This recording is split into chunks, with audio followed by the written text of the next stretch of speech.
മലപ്പുറത്തെ വികസന സദസ്സുകൾ UDFന് വലിയ തലവേദന സൃഷ്ടിക്കുകയാണ്.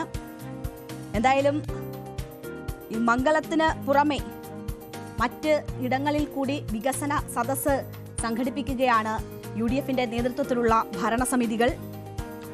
ലീഗ് ഭരിക്കുന്ന പഞ്ചായത്തുകളാണ് ഈ വികസന സദസ്സ് സംഘടിപ്പിക്കുന്നത്. എല്ലാ നിർദ്ദേശങ്ങളും കാറ്റിൽ പറത്തിക്കൊണ്ടാണ് അത്തരം വികസന സദസ്സ് നടന്നത്.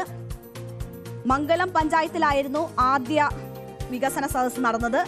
പഞ്ചായത്ത് പ്രസിഡന്റ് കൂടിയായ ലീഗ് നേതാവ് CP കുഞ്ഞുട്ടിയാണ് അത് ഉദ്ഘാടനം ചെയ്തത്. കോൺഗ്രസുകാരിയായ വൈസ് പ്രസിഡന്റ് കെ പാത്തുമ്മക്കുട്ടിയും UDF നേതാക്കളും സമരസമിതി അധ്യക്ഷന്മാരും ഒക്കെ ആ പരിപാടിയിൽ ഉണ്ടായിരുന്നു. അതിന് പിന്നാലെയാണ് ഇപ്പോൾ മൊറയൂർ പഞ്ചായത്തും കീഴാറ്റൂർ പഞ്ചായത്തും വികസന സദസ്സ് സംഘടിപ്പിച്ചത്.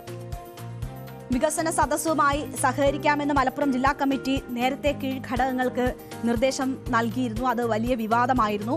പിന്നാലെ ജില്ലാ സെക്രട്ടറി ഇടപെട്ട് തന്നെ അതിൽ വ്യക്തത വരുത്തിയതാണ്. അങ്ങനെ ഒരു നീക്കമില്ല.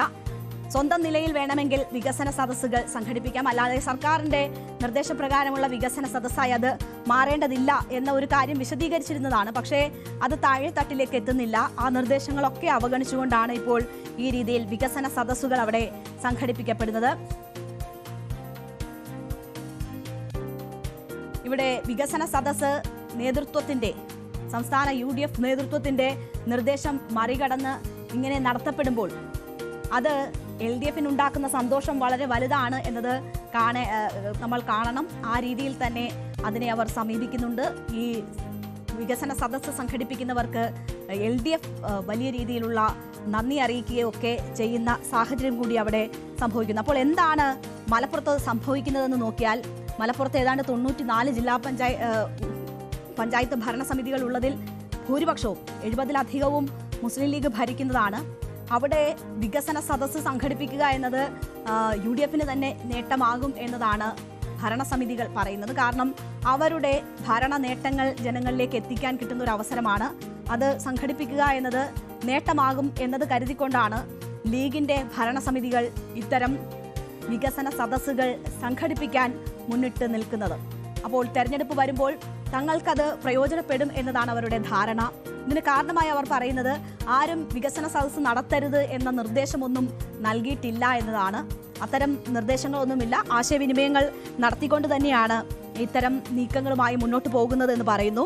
അപ്പോൾ മൊറയൂർ പഞ്ചായത്ത് പ്രസിഡന്റും ലീഗ് നേതാവുമായ സുനീറ പൊറ്റമ്മലാണ് ന്യൂസ് 18നോട് ഇക്കാര്യങ്ങൾ പറഞ്ഞത്. ആരും തടഞ്ഞിട്ടില്ല എന്നതാണ് അവരുടെ ന്യായം. 5 വർഷം കൊണ്ട് കൈവരിച്ച നേട്ടങ്ങളെക്കുറിച്ച് ജനങ്ങളിലേക്ക് എത്തിക്കാൻ ഈ സദസ്സ് ഉപകാരപ്പെടുന്നു. സദസ്സ് ഉപകാരപ്പെട്ടിട്ടുണ്ട്. ഇന്നലെ മുതലേ നമുക്ക് നേരത്തെ നമ്മൾ ഇതിന് പോലെ നടത്തിയിട്ടുണ്ട്. ഈ ഒരു സദസ്സ് കൊണ്ട് നമുക്ക് ആളുകൾക്ക് എത്രയും നമ്മുടെ ഈ 5 വർഷത്തെ പ്രവർത്തനങ്ങൾ എത്തിക്കാൻ സാധിച്ചിട്ടുണ്ട്.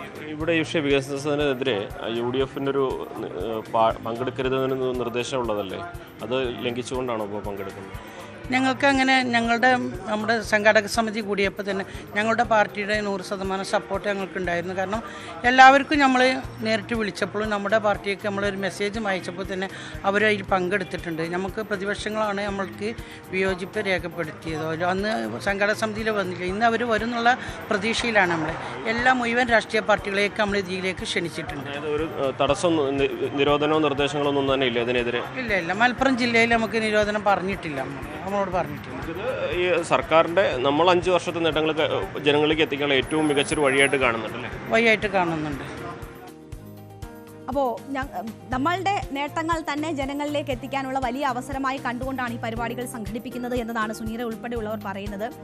ആരും ഇത് വിലക്കിയിട്ടില്ല എന്ന് പറയുമ്പോൾ UDFന്റെ ജില്ലാ ചെയർമാൻ തന്നെ അജയ്കുമാർ തന്നെ പറയുന്നുണ്ട്. ന്യൂസ് 18നോട് ഇന്ന് രാവിലെയൊക്കെ സംസാരിച്ചപ്പോൾ പറഞ്ഞത് കൃത്യമായി താഴെത്തട്ടിലേക്ക് ആ നിർദ്ദേശം നൽകിയിരുന്നതാണ്. വികസന സദസ്സുകൾ സംഘടിപ്പിക്കേണ്ടതില്ല, വേണമെങ്കിൽ സ്വന്തം നിലയിൽ അത്തരം പരിപാടികൾ ഭരണ നേട്ടങ്ങൾ ജനങ്ങളിലേക്ക് എത്തിക്കാനുള്ള നടപടികളാകാം, അതിൽ നിന്ന് അവരെ പിന്തിരിപ്പിക്കാൻ കഴിയില്ല. പക്ഷേ സർക്കാരിന്റെ ഭാഗമായി നിന്നുകൊണ്ട് ഉള്ള ഇത്തരം വികസന സദസ്സുകൾ വേണ്ട എന്ന നിർദ്ദേശം നൽകിയിരുന്നത് ആണ് എന്ന് പറയുമ്പോഴാണ് ഇപ്പോഴും വലിയ ആശയക്കുഴപ്പം ഇതുമായി ബന്ധപ്പെട്ടുണ്ടാകുന്ന ആശയക്കുഴപ്പം എന്നതിനപ്പുറം ഈ നിർദ്ദേശത്തെ ലംഘിച്ചുകൊണ്ട് മലപ്പുറത്തെ ഭരണസമിതികൾ വികസന സദസ്സുകൾ സംഘടിപ്പിക്കുന്നു എന്ന് വേണം മനസ്സിലാക്കാൻ. അത് ലീഗ് കോൺഗ്രസിന്റെ തന്നെ നിർദ്ദേശം ഇതുമായി ബന്ധപ്പെട്ട് വരുമ്പോൾ സംസ്ഥാന തലത്തിൽ അത്തരം ഒരു തീരുമാനമെടുക്കുമ്പോൾ അത്തരം നിർദ്ദേശം നൽകിയിരുന്നു എങ്കിൽ പോലും താഴെത്തട്ടിൽ അത് നടപ്പാക്കാൻ ഉള്ള നടപടികൾ എടുത്തിട്ടില്ല എന്നത് വേണം നമ്മൾ മനസ്സിലാക്കാൻ. അപ്പോൾ അത് വലിയ ആശയക്കുഴപ്പവും പ്രശ്നങ്ങളും UDF-നെ സംബന്ധിച്ച് സൃഷ്ടിക്കും എന്ന കാര്യത്തിൽ സംശയമില്ല. ലീഗിനെ സംബന്ധിച്ച് അവരുടെ നേട്ടങ്ങൾ ജനങ്ങളിലേക്ക് എത്തിച്ച് അടുത്ത തെരഞ്ഞെടുപ്പിന് ഒരുങ്ങാനുള്ള അവസരമായി ഇത് കാണുമ്പോൾ കോൺഗ്രസിനെ സംബന്ധിച്ച് നിർദ്ദേശങ്ങൾ പാലിക്കപ്പെടുന്നില്ല. ഒപ്പം ഇടതുപക്ഷം ഇത് വലിയ രീതിയിൽ ആഘോഷമാക്കുന്നതും അവരെ സംബന്ധിച്ച് ബുദ്ധിമുട്ട് സൃഷ്ടിക്കുന്നതാണ്. പക്ഷേ ഒരു മുന്നണിയാകുമ്പോൾ ചില വിട്ടുവീഴ്ചകൾ വേണ്ടിവരും എന്ന സാഹചര്യമൊക്കെ ഉണ്ട്. അതുകൊണ്ട് തന്നെ വലിയ പ്രശ്നങ്ങളിലേക്ക് നയിക്കാതെ ഈ പ്രശ്നം എങ്ങനെ പരിഹരിക്കാൻ പറ്റും എന്ന കാര്യമാണ് ലീഗ് നോക്കുന്നത്. ഇടത് മാധ്യമങ്ങളായാലും ഇടതുപക്ഷത്തോട് ചേർന്ന് നിൽക്കുന്ന മാധ്യമങ്ങളായാലും ഒപ്പം തന്നെ ആളുകളായാലും ഒക്കെ ഈ വികസന സദസ്സ് വലിയ രാഷ്ട്രീയ ആയുധമായി തന്നെ പ്രയോഗിക്കുമ്പോൾ മറുപടി പറയാൻ ബുദ്ധിമുട്ടുന്ന ഒരു സാഹചര്യം UDF-നെ സംബന്ധിച്ച് സംജാതമായിട്ടുണ്ട്. ഇനി ഇതിൽ അവസാനിക്കുന്നില്ല. മറ്റ് ഭരണസമിതികളും ഒക്കെ ഇത് ഏറ്റെടുക്കാനുള്ള വ്യാപകമായിട്ടുള്ള ശ്രമങ്ങൾ നടത്തുന്നു എന്ന് വേണം മനസ്സിലാക്കാൻ. അങ്ങനെയാണെങ്കിൽ UDF-നെ സംബന്ധിച്ച് വികസന സദസ്സ് അതിൽ നിന്ന് വിട്ടു നിൽക്കാനെടുത്ത തീരുമാനമൊക്കെ അവർക്ക് തന്നെ തിരിച്ചടിയാകുന്ന ഒരു സാഹചര്യമാണ് സൃഷ്ടിക്കപ്പെടുന്നത്. അത് മലപ്പുറം ജില്ലയിൽ ഏറ്റവും പ്രധാനമായും ഒരു തിരിച്ചടിയായി തന്നെ മാറുന്നു. ലീഗും കോൺഗ്രസും തമ്മിലുള്ള ആശയവിനിമയങ്ങൾ ഇനി ഇതിൽ എങ്ങനെ മുന്നോട്ട് പോകുന്നു, എങ്ങനെ ആ പ്രശ്നം പരിഹരിക്കും എന്നതാണ് നമുക്ക് കാണേണ്ടത്. ഇപ്പോൾ എന്തായാലും അതൊരു തലവേദനയായിരിക്കുന്ന സാഹചര്യമാണ് സൃഷ്ടിക്കപ്പെട്ടിട്ടുള്ളത്.